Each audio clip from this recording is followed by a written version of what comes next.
사찰 건축의 이해라는 주제로 이어져서 진행하면 좋을 것 같아가지고 네. 지금 날씨가 또 너무 좋잖아요. 네. 너무 더워지기 전에 좀 사찰 가면 좋을 것 같아요. 저도 저번 주에 친구 만나러 세종 쪽에 갔다가 동학사가 있길래 동학사를 올라갔었어요. 또 기운이 좋잖아요. 그 무당, 요즘. 무당 기운 좋은 데가 또 옛날에 동학사였잖아요. 아. 네, 그래가지고 이제 마곡사 같은 데 많이 가봤으니까 동학사를 가볼까? 한 번도 저는 안 가봤는데 주차장에서 절까지 올라가는데 오늘 안에 나올까 싶을 정도로 계속 올라가는 거예요. 들어가니까 되게 고즈넉하고 작은 절이 있고 좀 수행하시는 분들이 많은가 봐요. 그래서 오히려 승려분들이 계시는 공간이 더 많고 일반적인 관광객이 기도를 드리거나 할 수 있는 공간이 좀 작기는 했는데 또 산에 폭 안겨 있으니까 좀 좋더라고요. 딱 지금 산에 가기 좋은 날씨인 게 조금 더워도 산에 들어가면 확실히 좀 시원함을 느낄 수도 있고 청량함도 느낄 수 있고 물소리가 지금은 좋을 때여가지고 요거를 좀 보시고 가시면 조금 더 재밌게 보실 수 있지 않을까라는 생각에서 이제 오늘은 요거를 들고 나왔습니다. 연주한만 가지 말고 딴 데도 좀 가봐라. 아, 너무 관악산 많이 가잖아요. 관악산 높이가 낮아졌을 거예요. 저는 유치원부터 대학교 들어가서까지 주변에 가장 가까운 산이 관악산밖에 없었어요. 계속 그 주위에 살았어요. 서울 살 때든 안양도 마찬가지고 그렇기 때문에 관악산 하면 약간 지긋지긋한 마음이 있어요. 왜 이렇게 갑자기 이렇게 인기지? 막 그러는데 뭐가 좋다니까. 네. 사찰이라고 하는 이 절이라는 공간은 사실 부처님의 가르침에 따라서 불도를 닦으시려는 분들의 수행을 하는 공간이기도 하고 부처님의 가르침을 널리 일반적인 사람들한테 알리는 공간이기도 하거든요. 우리나라 역사에서는 사찰이 굉장히 중요한 의미를 가지고 있어요. 사찰이라고도 표현하고 또 절이라고도 표현하고 뭐 정사라고도 표현하고 뭐 가람이라고 표현을 하기도 하고요. 근데 이게 다 한자인데 뜻들을 이렇게 보면 대중이 모여서 집회를 하는 공간 이게 가람이래요. 보통은 이제 우리는 절 사찰불이라고 부르지만 또 그 안에 배치는 가람배치라는 표현을 쓰거든요. 가람 자체가 절이라는 의미를 가지고 있기 때문에 그렇게 해서 가람이라는 의미를 쓰고 또 부처님의 말씀을 잘 받들어서 연구하고 수행하는 공간이라는 의미에서 도량이라는 의미를 쓴다고 하기도 하고 깨끗한 사람들이 모여있는 곳이라고 해서 청정원이라는 이름을 쓰기도 한대요. 상표 이름 아닌가? 네, 그니까요. 우리나라 사람들이 옛날부터 썼던 말이기 때문에 이런 데서 연관지어서 말들도 나오는 것 같아요. 절이라는 것도 제가 아주 자세히는 기억이 안 나지만 우리나라에 처음 절을 가지고 온 승려분께서 모선이라는 사람 집에 머물렀었대요. 근데 그게 털모자잖아요. 그래서 털에서 절이 됐다는 썰도 있어요. 네. 절이라는 이름이. 썰 중에 셋 중에 하나인데 모선의 집에 머물면서 사찰을 만들었다고 해서 절을 해서 뭐 이런 식으로 설들이 여러 가지가 있더라고요. 그래서 절이라는 표현은 우리나라에서 쓰는 표현. 완전 한국말? 네네네네. 그러니까 이런 썰들이 더 많이 나오는 것 같아요. 우리나라 최초의 사찰은 고구려 시대 때 소수림왕의 이불란사라는 절이 있었대요. 고구려에서 처음으로. 국사책에 안 나오죠? 네, 이불란사란 말, 네, 맞아요. 소수림왕은 들어봤어. 소수림왕은 들어봤어. 맞아요. 이게 남아있는 것도 아니기 때문에 고구려에서의 사찰이 처음이다. 요 정도. 네. 우리가 지금 근데 볼 수 있는 사찰들은 고려 이후라고 생각하시면 될 것 같아요. 물론 통일신라 때 만들어진 사찰도 있는데 그때보다는 조금씩 변화가 된 면들이 있거든요. 그래서 통일신라부터 조선까지의 사찰을 볼 수가 있고 사터라고 하는 곳, 옛날에 절이었던 곳 같은 경우에는 백제나 고구려, 신라까지 남아있다고 생각하시면 좋을 것 같습니다. 삼국시대 때는 평지 가람이 많아요. 사찰의 배치라고 봤을 때는 평지에 절을 지은 것들은 대부분 삼국시대의 특징 중에 하나입니다. 딱 정방형의 규칙적이고 대칭적인 것들을, 왜냐하면 왕실의 주도하에 국교로서의 불교의 역할이 너무 컸고 왕실 주도로서 사찰을 만들었기 때문에 굉장히 정형화된 거를 좋아했었죠. 돈도 있었다. 맞아요. 토목공사도 가능했다. 가능했고 사람들 동원도 가능했고 웅장하고 크게 궁궐만큼 크게 지어야 백성들이 이 종교에 대한 막연한 믿음, 성당하고 똑같네. 그런 거죠. 네, 그런 것들이 생기잖아요. 탑도 이게 인간이 지을 수 있는 높이야. 이렇게 지어야 이게 효과가 부처님의 영험함, 마음, 그 다음에 이 종교를 믿음으로써 내가 받을 수 있는 구제, 막 이런 것들을 더 떠올릴 수 있게 되니까 그런 걸로 백성들의 마음을 모으기 위해서 그렇게 좀 정형화된 배치 구조를 가졌다라고 한다면 통인신라 후기부터 고려에 넘어가면서 이 불교라는 신앙이 조금 더 민간에까지 다 퍼지거든요. 꼭 조선시대뿐만이 아니고 고려시대나 통인신라 후기 같은 경우엔 너무나 불교가 많이 퍼져서 마을에서도 스스로 백성들이 사찰도 많이 만들어내기도 하고 조금 더 안쪽에서도 많이 만들어내기도 하고 그러면서 산지가람이라는 게 생겨요. 그러면서 가람 배치가 우리가 생각하듯이 이렇게 딱 일직선이라기보다는 뭔가 산의 지형이나 산세를 거스르지 않고 이렇게 사찰을 만드는. 예쁘게 표현해 주시네요. 돈이 없어서 토목공사를 못했다. 우리나라가 특히나 인공정원을 잘 안 만들었거든요. 맞아요. 네. 일본하고 다른 점이 네, 그게 그거죠. 우리나라가 엄청나게 다른 점이고 궁궐도 사실은 창덕궁을 더 많이 가잖아요. 아무래도 임진왜란 이후엔 거기 계속 있었으니까. 창덕궁도 정방형의 평지가람의 형태가 아니에요. 자연을 최대한 훼손하지 않고 꾸불꾸불 만들어낸 궁궐의 형태를 가지고 있거든요. 인공적인 정원을 만드는 것보단 자연을 유지하는 걸 좋아했고 잔디 같은 것도 거의 우리나라는 안 깔았었으니까요. 맞아, 옛날에는. 이러한 문화가 통신라 후기 고려 때부터 지금까지 이제 이어져 왔던 우리나라의 고유의 문화로서 자리를 잡았다고 볼 수 있을 것 같습니다. 그러니까 이렇게 산 쪽에 만들고 산지가람을 하다 보니까 축대도 많이 생기고 계단이 많이 생겨요. 그래서 불국사 같은 데 가시면은 계단을 따로 만들어 놓고 그게 통일신라 때 만들어진 돌계단이 있거든요. 양쪽으로 이렇게. 뭐 영주 부석사나 이런 데 가시면은 다 산이니까 어쨌든 그 계단을 꼭 33에 맞춘다든지 네, 뭐 108에 맞춰본다든지 이런 것들을 많이 또 불교적인 의미를 담아서 그런 건축 양식이 많이 나오고 있죠. 우리가 가람이라고 한다면은 탑이냐 불상이 모셔져 있는 금당이냐 어떤 것이 좀 중요하냐에 따라 좀 다른 것 같아요. 그 삼국의 문화이기는 하지만 탑이 하나고 금당이 하나인 형식이 백제의 형식이거든요. 근데 또 고구려 같은 경우에 보면은 탑은 하나지만 탑 하나를 금당이 3개가 둘러싸고 있어요. 그런 형태인 것들을 보면 만약에 탑 하나에 금당 3개라면 그만큼 탑을 좀 더 중요하게 생각했던 공간이라고 추측할 수가 있죠. 금당이라고 하는 것은 우리가 지금은 금당이라는 표현은 안 쓰지만 옛날 사찰의 건물지에서 탑 앞에 보이는 금당이라고 표현하는 부분은 부처님이 모셔져 있어서 사람들이 기도하는 공간, 불상이 있던 공간이라고 한다면 그 뒤에 강당이라는 공간이 존재해서 수행을 하는 사람들이 공부하고 하는 공간이라고 보시면 돼요. 근데 이 강당이라는 표현도 나중에 조선시대 오면 향교나 아니면 서원 같은 데서도 그런 표현을 씁니다. 고구려 같은 경우는 이렇게 돼 있어요.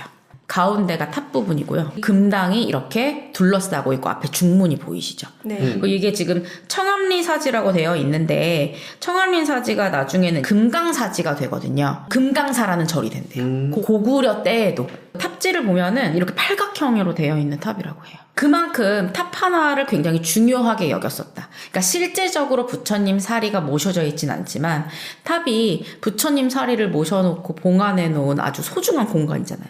이 안에 사리함이 있고 사리함도 막 엄청 그 시대에 가장 뛰어난 기술들의 집합체예요. 그 안에 사리가 모셔져 있다고 하는데 뭐 지금은 남아있는 건 없지만 그만큼 중요하게 탑을 여겼고 오히려 부처님 얼굴을 가지고 있는 그 불상에 모셔져 있는 금당보다도 이 탑을 좀 중요하게 고구려가 여기지 않았나.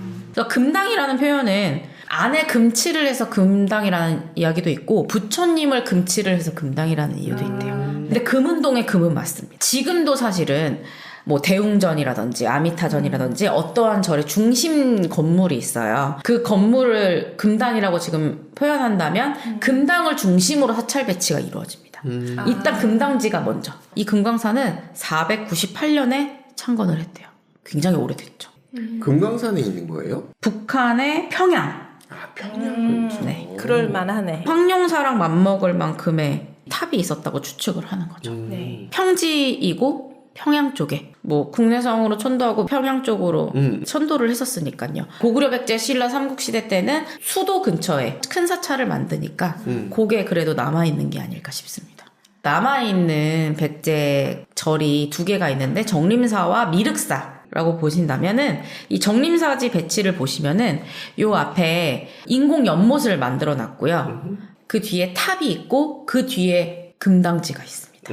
금당지만 있는 거예요. 고려시대 때 만들어졌던 정림사의 불상이 자꾸 마모가 돼가지고 석불상이거든요. 네. 그래가지고 위에다가 보호막을 씌워놓은 거예요. 네네. 회랑이 있었다고 이렇게 추측을 하고 있습니다. 근데 물론 금당 뒤에 강당이 있었겠는데 정림사라는 절도 고려시대 때 이름이에요. 이게 백제시대 때는 어떤 이름이었을지를 사실 모르기 때문에 우리가 지금 일단 정림사지라고 부르고 있기는 한데 지금 너무 아담하게 이 정림사지 석탑이 보이는 게 안타깝지만 실제로 보면 되게 크잖아요. 네. 이 탑 뒤에 금당 뒤에 강당 건물지, 그 다음에 이걸 둘러싸고 있는 회랑지가 있었다고 지금 추측하고 있어요. 백제는 1탑 1금당식입니다. 탑 하나에 금당 하나. 그러니까 금당과 이 탑의 관계가 대등한 관계였다라는 거죠. 사터를 가거나 옛날에 삼국시대 때 절이래라는 것만 알고 갔을 때 이것만 봐도 이게 백제 건지 신라 건지 추측을 할 수가 있어요. 그러다가 이제 나중에 미륵사지 석탑을 가시면 3탑에 3금당이에요. 그러니까 1탑 1금당이 3개를 놓은 거나 마찬가지인 거죠. 그 형식이 변화하지는 않습니다. 네. 그 다음에 신라로 가시면은 조금 복잡하지만 초창기의 사찰의 형식 같은 경우에는 큰 앞에 지금 목탑이 하나 있어요. 황룡사지 같은 경우에는 여기 가운데 목탑지가 있으면 금당이 3개입니다. 1탑 3금당인데 고구려랑 다른 건 일직선. 그것만 봐도 구별을 할 수가 있어요. 삼국시대 때 딱 이것만 주어줘도 아 이거 고구려 거 아니야? 아 이거는 신라 거 아닌가? 이렇게 좀 구별할 수 있을 정도로 됩니다. 그러다가 통일신라 시대 때가 되면 쌍탑이 유행을 해요. 불국사를 가도 다보탑 석가탑이 있듯이 그것만 기억해도 쌍탑이고 가문사지라는 사터를 가보신 분들은 아시겠지만 탑 2개가 있어요. 아무것도 없고 똑같이 생긴 탑이 2개가 있습니다. 문무대왕릉 근처 가문사지 석탑이 있는데 가문사지 같은 경우에도 역시 탑 2개의 금당지가 하나 있는 쌍탑의 구조를 가지고 있습니다. 왜 셋이서 저렇게 다르게 했지? 개성이기도 하고 탑을 얼마나 중요하게 여겼는지 탑보다 금당이 중요했는지 뭐 이런 거에 따라 또 다를 수도 있고요. 꼭 같은 형식으로 만들어야 되는 건 아니었었으니까요. 쌍탑 형식, 뭐 양탑 1금당 형식 이렇게 이야기를 합니다. 이러다가 고려 초기만 해도 쌍탑 형식을 유지를 했대요. 그러다가 산지로 사찰이 이제 진출을 하면서 여러 가지 형태, 노란색으로 표현해 놓은 것이 탑이고 나머지 색깔들은 금당지라고 볼 수 있거든요. 그러면 고려, 백제, 신라의 형식이 다 혼재되어 있는 초기에는 통일신라를 많이 계승하다가 산지로 진출하면서 여러 가지 형식의 사찰 구조가 나타나게 되는데 고려시대 때 사찰을 보면서 이런 걸 구경하는 것도 되게 재밌습니다. 탑 보러 가는 재미도 있잖아요. 특히 고려 같은 경우에는 불상이나 탑이 다 개성을 가지고 있어요. 정형화된 모양들이 아니기 때문에 재밌을 것 같아요. 저게 지역하고도 관계가 좀 있어요? 제가 보니까 딱히 그렇지는 않은 것 같아요. 좀 시기인 것 같아요. 무탑이 유행했던 시기가 있는 것 같고 탑이 없는 곳들이 있거든요. 네. 순천의 송광사라든지 이런 데도 탑이 없어요. 금당이 2개인데 탑이 하나인 데는 이렇게 흥왕사 같은 데가 있고 우리가 좀 일반적으로 보는 영주의 부석사나 봉정사는 또 1탑의 1금당의 형식을 또 가지고 있고 근데 그 뭐 영주 부석사나 봉정사 같은 경우에는 제가 봤을 땐 탑이 그렇게 중요한다는 느낌을 받지는 못했어요. 오히려 그 안에 모셔져 있는 불상 고려 때 넘어가면은 여러 가지 종파들도 막 생기거든요. 어디는 대승불교의 영향, 뭐 어디는 화엄종, 뭐 어디는 의 영향 그래가지고 그 종파별로도 사찰의 가람 배치나 탑이나 이런 것들의 중요성이 좀 달라지는 것 같긴 하네요. 좋게 얘기하면 다양성. 네. 조선시대로 오면은 많이 사찰이 만들어지진 않으니까 제가 넣진 않았는데 이렇게 사찰의 배치는 이어져 오고 있고 중요한 건 우리가 사찰을 갔을 때 이게 무언진 조금은 알고 가야 되지 않겠느냐라는 겁니다. 이걸 제가 너무 학술적으로 들어가진 않아요. 너무 학술적으로 들어가면 변수들이 많아요. 이 절은 이렇게 안 돼 있는데 이 절은 뭐 서쪽을 안 보고 있고 동쪽을 보고 있고 뭐 여긴 서쪽을 보고 있고 막 이런 얘기가 많거든요. 그거는 사찰의 특징에 따라 좀 다른 거고 그 절을 만들었을 때 또 마음이 있는 거잖아요. 그래서 무언가를 딱 정형화시킬 순 없지만 보편적으로 이렇게 생각하시면 되겠다라는 의미에서 사찰 구조도를 설명을 드리려고 하는데 합천의 해인사, 구례의 화엄사, 부안의 내소사라고 있어요. 그다음에 경주 불국사 요 절이 전각들이 많아요. 양상 통도사도 마찬가지로 전각들이 많아서 아이들이랑이라도 그렇고 혹은 옛날 조상들의 사찰의 건축의 구조나 그런 미를 알고 싶다. 좀 여러 가지를 구경해보고 싶다. 큰 사찰 한번 가보고 싶다. 할 때는 이런 절을 가보시는 게 좀 저는 좋은 것 같아요. 옛날의 대형 사찰. 배울 것도 많고 구경할 것도 많고 하동에 쌍계사라고 또 있어요. 네, 거기도 좀 저는 추천을 드립니다.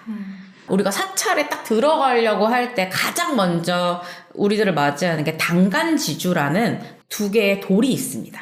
여기서부터 사찰의 경계의 영역이 시작입니다. 근데 당간지주 제가 요 사진을 놓은 게 뭐냐면 이 당간지주는 그냥 돌이 아니고 이 가운데 깃대를 꼽아 놓을 수 있는 돌이에요. 깃대 고정돌이라고 보시면 돼요. 사찰에 행사가 있거나 할 때 오늘 행사 있다는 걸 알려야 되잖아요. 그런 거에 깃발 같은 걸 꽂아 놓는 주춧돌이라고 생각하시면 될 것 같습니다. 저 사이로 지나가라는 게 아니고. 네네네네. 그래서 여기 앞에는 못 지나가게 돼 있고 성스러운 경계선 역할이라고 볼 수 있겠죠. 여기 깃발만 봐도 오늘 사찰에 행사 있나 보다 뭐 가자 옛날 사람들은 알 수가 없잖아요. 그러니까 그런 것들을 알 수 있는 표지석 같은 인 거죠. 지금은 다 깃대가 남아있진 않아요. 이 깃대 같은 경우는 나무로 만들었을 수도 있고 가볍게 그렇죠. 그랬을 수도 있기 때문에 다 소실이 돼서 지금은 돌만 남아있기 때문에 가다가 여기 보시면 여기 근처에 사찰이 있었나 보다. 그러니까 당간지주만 남아있는 곳도 있으니까 사찰이 있었나 보다. 여기서부터 사찰 시작인가 보다 라고 알 수 있는 곳이 바로 당간지주입니다. 당간지주에서 일주문이라는 곳을 들어오고 그 다음에 금강문. 근데 우리나라 절의 3대 문이라고 하면 일주문, 사천왕문, 부리문이에요. 그래서 금강문은 많이 없어요. 생각보다. 보통 사천왕문이 대신 하거든요. 그래서 금강문이 있는 곳에 가는 것도 좀 재밌기도 하고요. 부리문까지 들어가야 금당, 본당, 탑이 있는 곳에 들어갈 수 있고 일주문을 지나고 나면 사찰을 들어갈 땐 대부분 다리를 건너라고 돼 있어요. 일단 물이 흐르는 곳에 자리 잡고요. 물이 없으면 물을 만들기라도 하고요. 그러니까 산은 좀 편하죠. 계곡이 무조건 있으니까. 계곡을 꼭 건너게 해놓거나 정림사지 보이는 것처럼 인공 연못을 만들거나 인공 물길을 만드는데 이것이 이제 인간이 사는 공간과 부처님이 계신 신성한 공간을 구분하는 역할을 해요. 그 물길 자체가. 근데 이것이 넘어와서 조선시대 때 궁궐을 지을 때에도 항상 물길을 만들어 놓고 영재교를 건너게 했거든요. 군천교를 건너게끔 만들었기 때문에 이런 것들과 또 하나의 건축 문화가 됐다는 거죠. 꼭 사찰뿐만이 아니고 대승들, 스님들이나 그 사찰에 계셨던 유명한 스님들 아니면 오래 계셨던 스님들의 사리를 모셔놓은 부도밭이라는 곳도 있어요. 탑은 부처님의 살인데 부도라고 하는 것은 스님들의 살이거든요. 그래서 그런 것들을 모아놓은 부도밭은 조금 더 화려한 모양으로 되어 있습니다. 뭔가 정형화되어 있는 모양이라기보다는 여기 속세에서 이런 문들을 거쳐서 불국토로 간다. 문이 굉장히 많죠. 이런 것들을 다 뚫고 나가야 우리가 신성한 세계에 들어갈 수 있습니다. 그렇다면 신성한 세계에 들어가려면 일직선으로 올라가다가 부리문을 지나야 제대로 된 가람배치가 나온다고 보시면 돼요. 여기서는 모든 지금 정각이 나와 있지는 않지만 부리문이 지나면 이제 석등, 여긴 불을 켜놓는 게 아닙니다. 상상의 불이 밝혀주고 있는 거예요. 진짜 불을 여기다 켜진 않습니다. 그다음에 탑이 있고 여기는 대웅전이라고 표현되어 있지만은 대웅전이 아닌 정각도 있으니 본전이 있고 그다음에 조사당이라고 하는 공간이 있는데요. 사찰을 만들었거나 사찰에 대사가 있다거나 큰 스님이 있다거나 하는 분들을 기리는 곳이 조사당입니다. 그래서 전이라는 표현을 잘 안 쓰죠. 이런 데는. 건물의 격이 하나 낮아져야 되기 때문에. 그러고 삼성각은 나중에 설명드리겠지만 토속신앙을 같이 합해서 만든 정각이기도 하고요. 묘사체는 스님들이 생활하는 공간이라고 보시면 될 것 같습니다. 자, 이제 좀 넘어가서 이제 제가 자세히 한번 설명을 드릴게요. 당간지주를 지나면 일주문이 나옵니다. 이 일주문이라는 것은요, 정각 같은 걸 세울 때는 기둥 4개의 지붕을 얹거든요. 네. 근데 여기는 기둥이 2개예요. 기둥 2개를 또 위에 기둥 하나가 연결하거든요. 그래서 위에서 보면은 딱 하나의 기둥으로 연결이 된 것처럼 보여요. 이걸 지탱하는 기둥이 또 위에 하나 놨을 거 아니에요. 위에서 보면 딱 하나의 기둥이 한 일자로 연결되어 있는 것처럼 보인다고 해서 일주문이라고 생각하시면 될 것 같습니다. 우리가 사찰 진입을 할 때는 그래도 일주문은 꼭 있습니다. 여기서부터 오래 걸어가야 돼요. 사찰까지. 아, 그렇구나. 여기서부터 시작입니다. 일직선상에 한 줄로 늘어선 독특한 기둥의 형태를 가지고 있고 새 속에 잡다한 번뇌를 씻고 진리를 향해 가는 일심을 상징합니다. 부처님의 세계로 들어가고 있고 제가 아까 말씀드렸듯이 항상 다리를 건넌다고 말씀드렸는데 그걸 피안교라고 합니다. 고통과 근심이 없는 불보살의 세계, 그 세계로 건너는 다리라고 보시면 될 것 같아요. 이 피안교 유명한 데를 좀 검색해서 좀 찾아보시면 이렇게 아름다운 이게 아마 쌍계사 들어가는 데도 있고 저는 또 봉화에 불영사라고 있는데 그 불영계곡이 휘감고 있거든요. 그러다 보니까 그 불영계곡을 지나가는 것도 되게 좋더라고요. 다리 자체가 멋있다라기보다는 자 우리 피안교를 지나면은요 금강문과 천왕문을 만나게 됩니다. 혹은 천왕문을 만나게 됩니다. 금강문이라고 한 거는 금강역사 두 존이 지키고 있어요. 그래서 우리 왼쪽에 약간 거무튀튀한 얼굴을 가지고 있는 분이 밀적금강, 오른쪽이 나라연 금강이라는 건데 이 금강이는 깨지지 않는 금강석, 아주 단단한 석 이런 마음을 내어서 지켜주는 거예요. 특히 밀적금강 같은 경우는 금강이라는 거를 쥐고 악한 무리로부터 나쁜 기운을 물리쳐줍니다. 오른쪽에 사천왕하고 다른 점은 뭐냐면 금강은 위에가 옷을 안 입고 있어요. 토실토실한 이렇게 몸을 드러내고 있다라는 게 다른 점입니다. 자취를 잘 드러내지 않는다라고 해서 밀적이라는 표현을 쓴대요. 오른쪽은 악한 무리를 공격하려고 주먹을 이렇게 올리고 있는 거예요. 악한 무리들을 물리치려는 금강역사, 나라연 금강입니다. 되게 힘이 세대요. 코끼리의 100만 배의 힘을 가지고 있는. 네. 금강역사가 있으면 이 금강이라는 단단한 돌로 사찰을 지키거든요. 사람도 지키고 위에는 사자를 타고 있는 문수보살, 밑에는 코끼리를 타고 있는 보현보살이 금강역사 옆에 자리 잡고 있습니다. 뭐 부처님 옆에도 자리를 잡고 있으니까요. 문수동자, 문수보살 같은 경우에는 지혜로운 사람이에요. 이 지혜로서 모든 중생을 될 수 있도록 많이 구제해주고 싶어하는 사람이고 이 보현보살이라는 사람은 깨달음을 얻게 해주는 사람입니다. 항상 이제 저희 부모님은 사찰이 이런 것 때문에 무섭다고 하세요. 무서운 마음을 가지고 있는 것이 죄를 많으신 거. 악한 마음이 많이 있어서 제가 죄를 무서운 게 아니냐. 나를 지켜주는 도깨비들이라고 생각을 해라라고 제가 항상 말씀을 드립니다. 좀 그렇게 해야 악한 것들을 이 사람들이 떨쳐준다고 생각하면 무섭지 않거든요. 사천왕문이 있습니다. 악귀를 완전히 막아주는 거죠. 지국천왕, 증장천왕, 광목천왕, 다문천왕이 있는데 비파를 들고 있으면 지국천왕입니다. 보검, 창을 들고 있으면 증장천왕, 여의주를 들고 있으면 광목천왕, 눈이 엄청 커요. 광목이에요.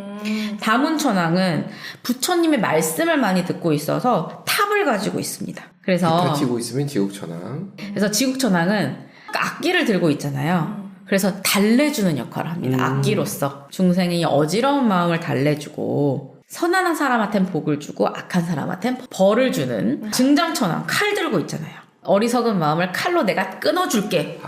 그러면서 덕을 많이 베푸는 천왕이고 광목천왕, 눈 진짜 크잖아요. 이 넓은 눈으로 세상을 관찰한다라는 뜻이래요. 모든 것을 꿰뚫어보는 눈으로 악인을 벌하고 불법으로 교화를 하는데 굉장히 큰 소리를 낼 수도 있다고 해요. 웅변도 잘하고 온갖 나쁜 현상을 눈으로 보고 큰 소리로 물리치는 역할을 한다고 합니다. 여의주를 통해서 중생한테 재물, 풍요로움을 내리는 천왕이고 마지막으로 다문천왕, 많이 듣는 사천왕이에요. 다 문이잖아요. 그래서 부처님의 설법을 다 듣고 그 불법으로 이 사찰을 수호하는 천왕입니다. 이 사천왕에서는 가장 똑똑할 거 아니에요, 사실. 그래서 우두머리예요. 그래서 어둠 속에서 이 진리의 길을 밝히는 역할을 하고 있다 생각하시면 됩니다. 뭐 다 외우진 않으시더라도 눈 보고 비파를 보고 칼을 보고 탑을 보면 이렇게 대충 기억나는 이미지들이 있을 거예요. 그런 역할들을 한다. 사찰 가는 거 좋아하는 친구들은 다 이렇게 기도를 해요. 나의 번뇌를 끊어주시고 나를 달래주시고 나의 악한 마음을 다 물리쳐주시고 좋은 마음이 깃들게 해주세요. 이런 의미를 가지고 있습니다. 천사나 성인 같은 역할이네요. 그렇죠. 네, 여기에도 그런 역할이죠.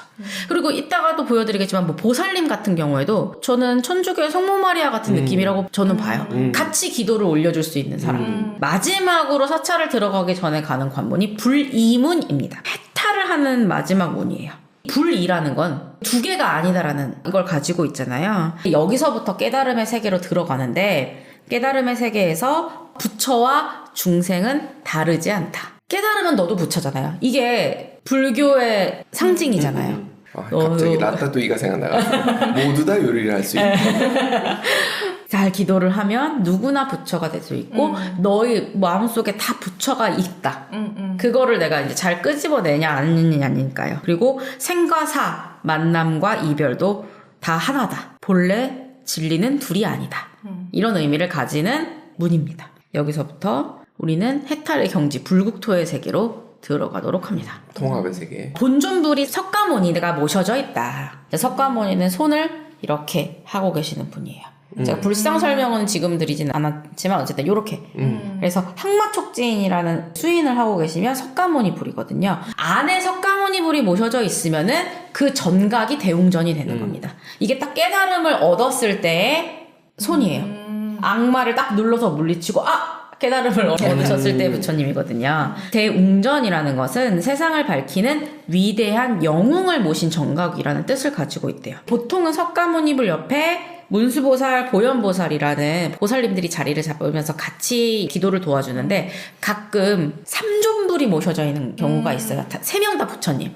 네, 아미타불, 약사열애불, 석가모니불이 모셔져 있으면은 이 전각의 격을 더 높여서 대웅보전이라고 씁니다.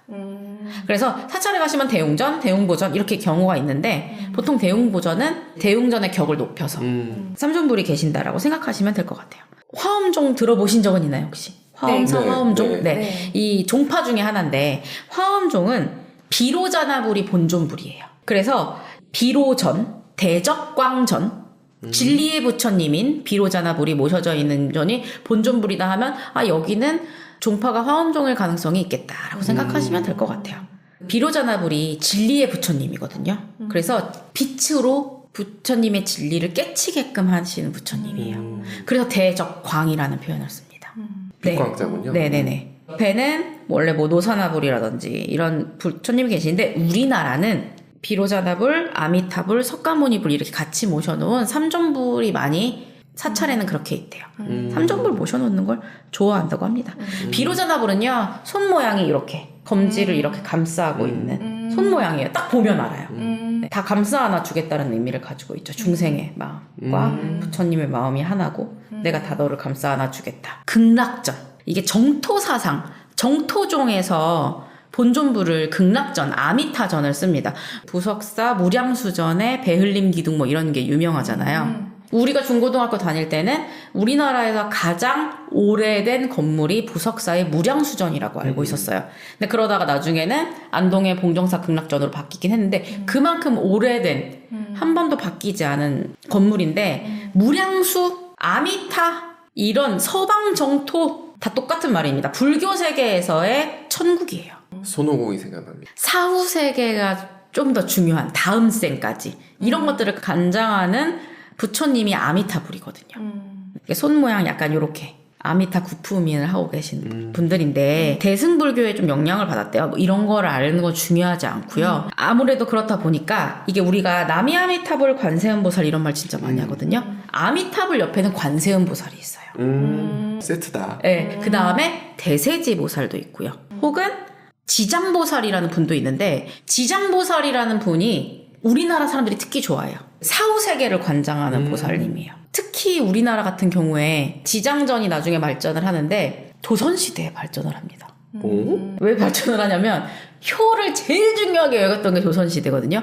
부모님 돌아가시면은 부모님 좋은 곳으로 가시게 해달라고 기도할 공간이 필요했어요.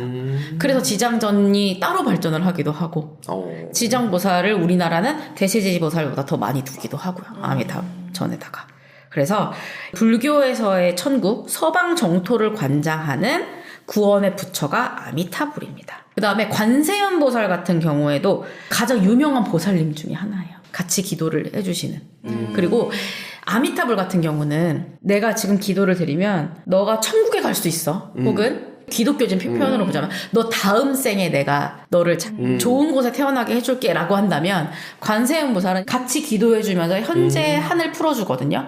또 들어주고 해결해주고 싶어 하거든요. 그래서 우리나라에 관음전이 많아요. 관세음보살한테 기도하려는 분들이 많습니다. 그쵸? 이게 우리나라의 특징인 거거든요. 남아미타불 관세음보살은 결국은 지금도 잘 되고 후생도 맞아요. 잘 되게 해달라는. 맞아요. 그런 통합적으로. 거겠죠. 이제 아미타불 같은 경우는 서쪽에서 동쪽을 바라보고 있습니다. 서쪽의 천국에서 서방 정토에서 동쪽을 바라보게 하고 기도하는 사람이 서쪽을 바라보면서 기도하게끔 불전이 그렇게 배치가 돼 있어요. 그래서 극락전, 아미타전, 무량수전 다 같은 건물입니다. 이제 사진을 제가 이제 보여드리는데 우리나라에서 제일 많은 게 사실 석가모니 불이기 때문에 대웅전이 가장 많습니다. 그 다음에 우리나라 또 대적광전이 많아요. 화엄종 계통이 좀 있기 때문에 비로자나물이 있는 중생과 부처는 하나라는 의미를 가지고 있고요. 또 극락전. 제가 놓은 지금 건물은 봉정사에 있는 극락전인데 저게 우리나라에서 가장 오래된 건물입니다. 그리고 되게 조그매요. 귀여워요. 이 부처님의 손모양에 따라서 부처님의 이름이 결정되고 부처님에 따라서 건물의 이름이 결정되는 것이니 사실은 손모양이 가장 중요하죠. 아, 그러네요. 얼굴 보고 알 수 있는 것도 아니고. 이런 것들을 보는 재미를 느끼셨으면 좋겠어요. 기도하시는 분들이 내가 기도할 게 있을 때마다 가는 절이나 전각이 다른 거예요. 집에 아픈 사람이 있으면 약사전을 가서 기도할 거고 또 수험생이 있으면 대적광전 가서 기도해서 내 자식이 진리를 깨치 진리를 깨우치면 대학 시험에는 지혜롭고 진리를 깨치게 해줬으면 좋겠다 뭐 이런 의미를 다 가지고 있는 거죠. 네. 그다음에 제가 여기 안 놓은 게 하나 있는데 미륵전이라는 데가 있어요. 미륵은 미래에서 온 부처님이거든요. 네. 멋진. 미륵불을 한창 좋아했던 고려시대 때도 영향을 받았을 수 있고요. 잘 없지만 용화전, 뭐 장육전 이런 곳에 미륵불이 좀 모셔져 있는데 우리나라에선 잘 보기는 힘들어요. 근데 사찰에 갔는데 전각 안에 부처님이 서 있다 그러면 대부분 미륵불이에요. 궁예밖에 생각이 안 그쵸? 저는 그렇게 생각해요. 너무 세상이 흉흉하면 미륵불을 찾는 것 같아요. 내 개인적인 번뇌가 있을 때는 다른 정각을 찾을 텐데 나라 자체가 어려웠을 때는 미륵불이 성행을 합니다. 안정되지 않고 어지러울 때 미래에서 누군가 와서 이걸 정리해 주길 바라는 거죠. 그래서 약간 그 점치는 것 같은 느낌을 주는구나. 미륵전은 그래서 많지는 않지만 있다. 역사과 친구들도 미륵전 가면 좀 신기하다. 아, 저게 미륵불이구나. 미륵불이 뭘 들고 있었나? 호리병을 들고 있었나? 하여튼 좀 특이해요. 제가 아까 관세음보살을 우리나라 사람들이 좋아한다고 했잖아요. 네. 자비로움으로 중생의 현재의 고통을 구제하는 관세음보살이 있는 남해아미타불의 그 관세음보살 따로 모셔져 있는 정각이 관음전이라는 정각이 있습니다. 현재 지금 고난에서 벗어나기를 기원하는 그거를 기도하고 싶은 분들이 관음전을 많이 가요. 관음전이 다른 이름으로 원통전이라는 이름도 있습니다. 이거 다 관세음보살이 모셔져 있어요. 약사전. 우리나라에서 또 이거 좋아하죠. 약을 들고 계세요. 아프지 말고. 아픈 분들을 좀 위에서 기도해주는 일광보살과 월광보살을 협시보살로 해와 달을 이제 상징하는 보살님들을 옆에 협시보살로 들고 있는 이제 약사전이 있고요. 저희 가면 의대 들어가기 쉬워지나? 그러다가 이제 약대로 뭐 약대도 좋죠. 네, 좋죠. 너무 좋죠. 그다음에 이제 제가 아까 말씀드렸듯이 우리나라가 또 유독 조선시대 이후에 더 성행을 했던 명부전이 바로 지장보살이 있는 전입니다.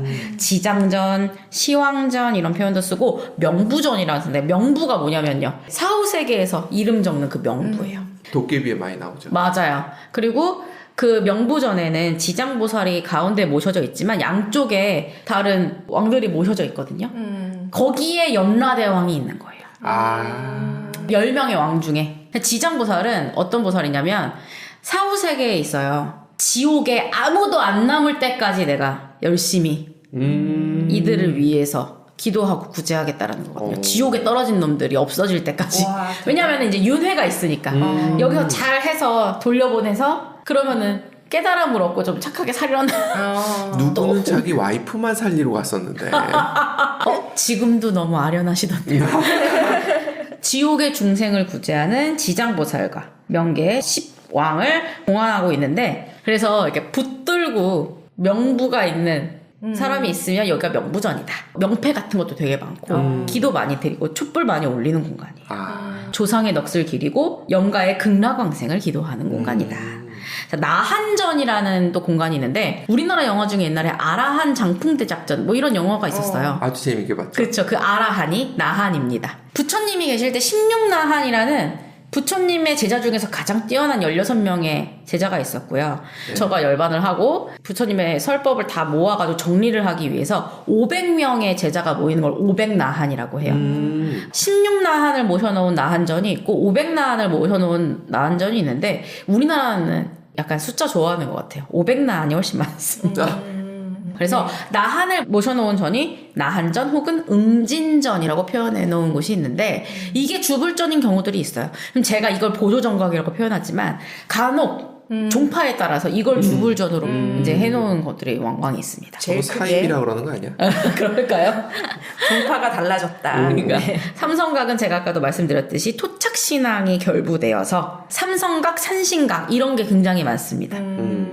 자꾸만 중국집이 생각났어. 삼성각에. 토속신앙을 모신 그거 같은지. 관음전에는 요렇게 관세음보살이 계시고 약사전에는 약을 들고 있는 부처님, 명부전에는 명부 들고 있는 정각이고 네. 나한전은 이렇게 나한들이 많이 있는. 나한전은 본 기억이 없네. 네. 그래서 이거는 약간 찾아가시면 좀 재밌어요. 근데 보통 이 정도까지 있으려면 큰 사찰이에요. 관음전 같은 경우는 관음보살은 익숙해. 헤어스타일이 특이해서. 네, 맞아요. 부처님의 머리에는 화려한 게 올라가지 않습니다. 그래서 머리에 뭔가 화려한 걸 쓰고 있으면 다 보살이라고 생각하시면 되고요. 그리고 이제 팔상전 같은 경우는 제가 설명 안 들었던 것 같은데 부처님의 일생을 8장면으로 그려놓은 거를 팔상도라고 해요. 고고가 그려져 있는 모신 정각이 팔상전입니다. 해동천태종 이런 말 혹시 자라온 들어봤어요. 복사 시간에 들어보셨다면 이 천태종의 본존각이 팔상전입니다. 그거를 우리는 영산회상도라고도 하기도 해요. 팔상전이 유명한 데가 딱 하나 데가 있는데 보은의 법주사라는 곳이 팔상전이 중심에 있어요. 법주사는 뭐 저번에 저희가 했던 것 같은데. 송리사 법주사. 네. 조선시대 때 네. 저 경복궁 만들 때 당백전으로 썼다가. 당백전으로 다 그거 써가지고 불상 크게 만들었다는데 그 법주사에는 팔상전이 있습니다. 그래서 그런 거 다 알고 가면 좀 재밌죠. 이런 정각을 보는 재미들이 이게 그냥 종교를 떠나서 좀 재밌는 게 있는 것 같아요. 저는 제가 뭐 설명해드리진 않았지만 조사당도 있고 정멸보궁이라는 데가 가끔 있어요. 네. 우리나라에는 5개의 정멸보궁이 있거든요. 오대산 상원사 정멸보궁, 양산의 통도사 정멸보궁, 설악산의 봉정암, 태백산 정암사. 여기서도 잘 모를 거예요. 뭐 사자산의 법풍사. 근데 법풍사나 상원사나 설악산의 봉정암이나 이런 데는 조금 유명해요, 사실. 자장대사. 자장승려가 올 때 부처님의 그 사리와 뼈 같은 거를 가져왔다라고 해서 그걸 5군데에다가 옮겨놓은 게 정멸보궁이에요. 오대산도 사실 월정사가 유명하지만 상원사가 동종으로도 유명하거든요. 그 상원사에서 엄청 많이 올라가면 정멸보궁이 있습니다. 거의 오대산. 그거 다 돌면 뭐가 되나요? 도장 찍게요. 도장 찍기. 부처님의 마음이 되겠죠. 근데 저는 많이 수행한다는 느낌이었어요. 정멸보궁 올라가면서. 내가 여기를 왜 올라가는데 이러면서 볼 수 있는 것도 아닌데 이 정멸보궁이라는 것도 있다. 이렇게 생각했는데 진짜 궁이잖아요. 이름이. 그러네. 전하고 각보다 더 상급이에요. 근데 작아. 네, 그쵸. 대장전이라고 있어요. 법보전, 대장전, 대장경이 모셔져 있는 정각, 해인사, 통도사, 그다음에 순천 송광사, 그다음에 나중에는 여주의 실륵사 이런 데도 대장전이 있다고 합니다. 장경이 있으면, 법보전이 있으면. 제가 봤을 때는 탑이나 이런 것들은 특별히 하는 게 맞는 것 같고 저희가 또 했었고 그래서 일단 절에 가면 그래도 탑이 있다. 대표적으로 백제시대의 정림사라든지 미륵사, 이게 백제시대의 목탑의 형식을 딴 탑. 그 다음에 통일신라가 되면은 이렇게 비례의 진짜 목숨을 미친 사람들, 통일신라 시대에 딱 정형화된 이런 석가탑 같은 탑. 고려시대 때는 개성을 중요시하고 팔각구층이라든지 요란한 탑. 특히 운주사라는 절이 있어요. 전라남도 쪽에. 거기 가면은 세상의 특이한 탑 다 볼 수 있습니다. 네, 그거 재밌어요. 이런 것들 불탑이 항상 있고요. 안 그래도 탑이 어디서부터 유래됐는지 궁금했는데 네. 인도 무덤 형식에서 왔다는 게 점점 우리나라는 석탑 형식으로 바뀌어가는 거죠. 석등. 진리의 빛이 여기 있습니다. 여기 촛불을 켜놓지 않습니다. 전 켜놓을 줄 알았어. 주로 사찰의 중심이 되는 법당 앞에 있거나 정중앙에 전체를 쫙 비춰야 되기 때문에 배치가 되고요. 아, 음식점 가면 석등이 있고 그 안에 불이 들어가 있어서 자꾸만 네. 그걸 상상하게 그쵸. 되는 거다. 아, 그리고 우리가 이런 등이 있으면 항상 밝히고 싶잖아요. 이게 있을 것 같잖아요. 다 뚫려 있으니까. 이건 이제 약간 관념적인 거라는 거. 그다음에 범종각이 있어요. 좀 큰 사찰은 다 이런 게 있어요. 범종만 있으면 큰 사찰은 아니고요. 운고루라고 해서 불전 사물이 다 있는 게 큰 사찰이에요. 종, 북, 그 다음에 모거라는 나무, 그 다음에 운판이라는 철로 된 판, 요게 다 모셔져 있으면은 좀 큰 사찰입니다. 전 운판은 처음 보는 것 같아요. 아, 그런가요? 네. 이 범종은 종을 땅 치면 소리가 아래로 내려가거든요. 법고는 북을 땅 치면은 땅이 울려요. 그 다음에 모거는 누가 봐도 물고기 모양이죠. 그 다음에 운판은 구름 운자입니다. 그래서요, 이거를 쳤을 때의 의미입니다. 이걸 왜 치냐? 이거를 친다라는 의미는 법고가 제일 많이 쓰잖아요. 우리 동식물과 이 모든 것들이 다 땅에 살고 있어서 진짜 북을 많이 치잖아요. 불법을 전할 때 땅에 사는 모든 짐승, 식물, 중생들의 어리석음을 깨우치고 구제해준다. 알람이구나. 그 다음에 모거는 바다생물, 제도하기 위해서.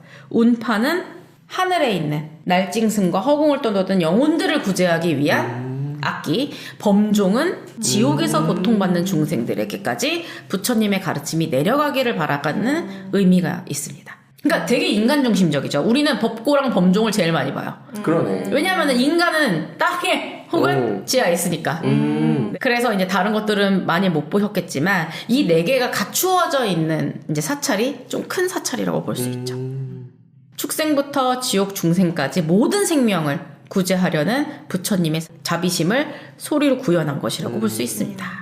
상원사의 동종이 아마 우리나라에서 제일 오래된 종일 거고요. 평창 월정사 가면은 법고 정말 잘 쳐주세요. 새벽이나 아니면 오후에 이 소리를 들으면 가슴이 이렇게 더 평안해지는.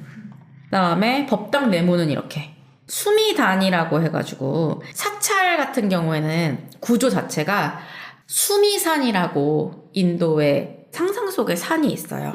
그 산의 구조를 그대로 사찰에 따다가 가람 배치를 한 거거든요. 중국도 수미산이라는 이름을 가져와서 수미산이라는 곳이 있고, 그러니까 우리나라도 예, 맞아요. 다 이런 것들을 갖다 씁니다. 수미단, 수미산. 부처님 밑에 있는 이것도 산을 형상화해서 3단으로 만든 거예요. 고원인가?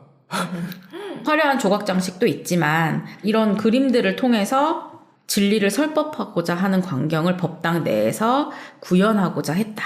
이렇게 생각하시면 될 것 같습니다. 이 불교 우주관에서는 세계의 중심이자 가장 높은 게 수미산이래요. 중국의 의미는 아니고 진짜로 불교의 시작부터 이게 의미이기 때문에. 사찰 건축이 조금 더 웅장해지면서 다포식 양식이 조금 더 유행했던 것 같고, 초기에는 이런 주심포 양식, 건물을 세울 때 처마를 원래는 처음에 안 뒀을 거 아니에요. 처음에 건축을 할 때 처마를 안 두면 기둥이 썩어요. 맞아요. 그래서 처마를 두잖아요. 처마를 두니까 기둥이 다 지탱을 못하는 거예요. 무거워서. 그래서 이렇게 기둥이 있으면 처음에는 이 처마를 둘 때 기둥에 홈을 파가지고 처마를 꽂았대요. 그러면은 기둥이 다 이 하중을 지탱을 못해서 기둥 위에다가 다시 네모난 공포 돌을 쌓아서 거기에다가 다시 위에를 받치게끔 하면은 그게 훨씬 더 안정적이 되나 보죠? 훨씬 더 안정적으로 기둥이 이 무게를 분산한다고 하더라고요. 어디서 쇼츠에서 봤어요. 네, 그쵸. 그렇다고 하더라고요. 그래서 공포를 처음에는 기둥 중심 쪽에만 두다가 옛날에 맛배 지붕을 했는데 이제 팔짝 지붕이 되면서 훨씬 더 처마가 더 넓어지고 경쾌해졌거든요. 그러면서 더 공포가 다포식으로 더 배치가 되는 그 사찰 건축의 약간 변화 과정도 볼 수 있어요. 조금 더 뒤로 올수록 다포가 많고요. 옛날 건물들은 주심포가 많아요. 맛배 지붕이 많고. 그래서 건축물만 이렇게 봐도 아, 이건 좀 옛날에 지었던 건물이네. 아, 이건 좀 고려 후기나 조선 때 지었던 건물이네. 이렇게 알 수가 있습니다. 저희 앞에도 한옥이 있는데 하나는 맛배 지붕이고 한쪽은 팔짝 지붕이거든요. 앞쪽이 팔짝이고 저 옆쪽이 맛배지붕. 오, 화려하고 진짜 웅장하잖아요. 다 보식은. 맞아요. 화려하면 안 되는 곳에서는 또 맛배를 씁니다. 아. 또 우리 종묘 같은 데 가면 종묘 건물은 다 맛배예요. 그러네. 화려하게 안 보여요. 팔짝을 하면은 그 앞에 공포며 이런 것들을 다 단청으로 화려하게 만들잖아요. 그런데 화려할 필요가 없는 곳은 그렇게까지는 하지 않아요. 근데 궁궐이 이제 팔짝을 많이 하려고 하기도 하고 사찰은 풍수지리학적으로 가장 명당인 곳에 많이 자리를 잡고 있습니다. 그래서 대원군이 사찰 하나 태웠다는 전설이 있죠. 2대 황제지며 해가지고. 그다음에 토착신앙도 같이 포용해서 발전을 하려고 했던 뭐 우리나라도 천주교는 와서 제사 지내게끔 했잖아요. 뭐 그런 게 아닐까요? 그래야지 백성들이 조금 더 쉽게 다가가기 편하니까. 맞아요. 그래서 나중에는 교리를 외우는 것보다 내가 스스로 기도하는 것들을 더 중요하게 여겼던 게 대세가 됐다라는 것이 다 민간을 포용하기 위해서라고 생각을 합니다. 그러니까 모든 종교는 그런 것 같아요. 교리를 처음엔 중요시하게 해요. 왜냐하면 기득권층이 이걸 공고하게 하기 위해서 배운 사람들만 구제를 받고 싶어 하죠. 근데 결국에는 통치가 잘 되려면 이 백성들의 마음까지 여기로 끌고 와야 되는데 그러려면은 교리를 중요시하는 종교가 잘 되기가 힘들어요. 그래서 이슬람이 복잡해지는구나. 이슬람 한번 종교를 공부해보고 싶은 생각이 듭니다. 종교사를 뭐 교리 말고. 어차피 뿌리는 다 같잖아요. 맞아요. 우리는 절에 가면 마음이 편해지는 이유는 아마 정말 좋은 곳에 위치하고 있고 자연을 함께 누릴 수 있기 때문이지 않을까. 근데 그런 거를 보러 가는 김에 절을 보잖아요. 우리가 종교적인 입장이 아니고 그쵸. 진짜 뭐 역사 학도가 아닌 입장에서야 굳이 막 찾아가진 않는데 이런 걸 보러 가면서 사찰을 보러 가실 때 이런 걸 좀 알고 가면 제가 오늘 들린 말씀을 다 기억하지 못하더라도 이런 걸 좀 알고 가면은 좀 더 즐겁게 즐길 수 있고 왜 내가 마음이 복잡할 때는 모든 것에 기도하고 싶잖아요. 내가 믿는 신뿐만이 아니고 지나가다가 기도할 거 있으면 돌이라도 하나 더 올려놓고 오고 싶고 이럴 때 또 내가 찾아갈 수 있는 정각을 좀 우리가 고를 수 있다라는 거에 의미가 있다고 생각을 합니다. 그래서 오늘은 여기까지 하겠습니다. 감사합니다. 네, 감사합니다.